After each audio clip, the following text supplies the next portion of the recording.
વેજલપુર ગ્રામ પંચાયતની બેદરકારી બેનકાબ. ઉર્દુ શાળા પાસે ગંદકીનું સામ્રાજ્ય, તંત્ર હજુ પણ નિંદ્રામાં. પંચમહાલ જિલ્લાના વેજલપુર ગામમાં સ્વચ્છ અભિયાનના દાવાઓને પડકારતી વાસ્તવિકતા સામે આવી છે.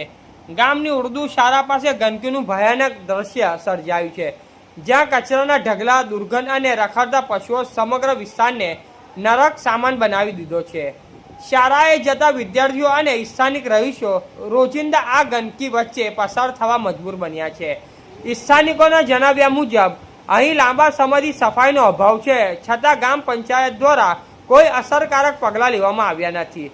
રસ્તાઓ પર પડેલા કચરાના ડુક્કરો મોઢું મારી રહ્યા છે, જેના કારણે રોગચાળો ફાટી નીકળવાની ભીતિ વધતી જાય છે. લાખો રૂપિયાની સફાઈ ગ્રાન્ટ મળવા છતાં વાસ્તવિક સ્થિતિ ચિંતાજનક છે, જે પંચાયતના દાવાઓને પોકળ સાબિત કરે છે. ગ્રામજનોનો આક્ષેપ છે કે અનેક રજૂઆત છતાં તંત્ર મૌન છે અને જવાબદાર અધિકારીઓ કોઈ ધ્યાન આપતું નથી. હવે લોકોમાં ભારે રોષ જોવા મળી રહ્યો છે અને તાત્કાલિક સફાઈ તેમજ નિયમિત વ્યવસ્થા ગોઠવવાની માંગ ઉઠી રહી છે. જો વહેલી તકે કાર્યવાહી નહીં થાય તો ગ્રામજનોનો ઉગ્ર આંદોલન. રિપોર્ટર તાહિર ટપલા, ગોધરા. શું રજૂઆત છે તમારી ગંદકી વિશે?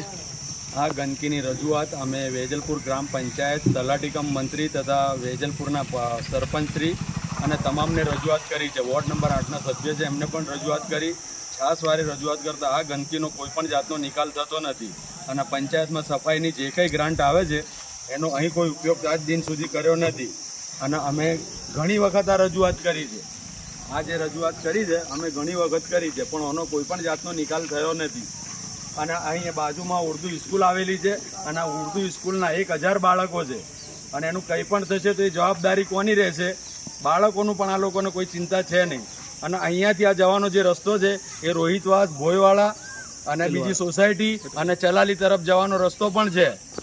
કોઈ પણ જાતનું આ રસ્તાનું અને આ નાળાનું બી કીધેલું છે. છાસવારે રજૂઆત કરેલી છે પણ કોઈ કામ થતું નથી.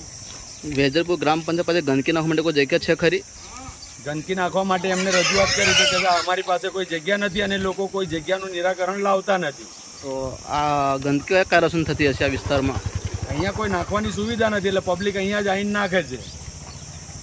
તો તમે ગ્રામ પંચાયત સાફ સફાઈ કરવા માટે રજૂઆત કરી? કોઈ ઘણી વખત રજૂઆત કરી છે, લેખિત અને મૌખિક બી રજૂઆત કરેલી છે. તેથી શું જવાબ આપવામાં આવે છે એના વિશે? બસ થઈ જશે એટલું જ વાત કરે છે, પણ આજ દિન સુધી કોઈ રસ્તો થયો નથી ઓનો. કોઈ લેખિત કે મૌખિક રજૂઆત કરી છે પછી તમે આના પછી બી? સરપંચશ્રીને બી રજૂઆત કરી, તલાટી સાહેબને બી રજૂઆત કરી, પણ કોઈ કાર્ય અહીં કોઈ કરવા આવતા નથી. શું નામ તમારું? મહેબૂબ અબ્દુલ કાદિર બદના, વેજલપુર, સ્થાનિક રહેવાસી, પીપળી ફળિયા, વેજલપુર.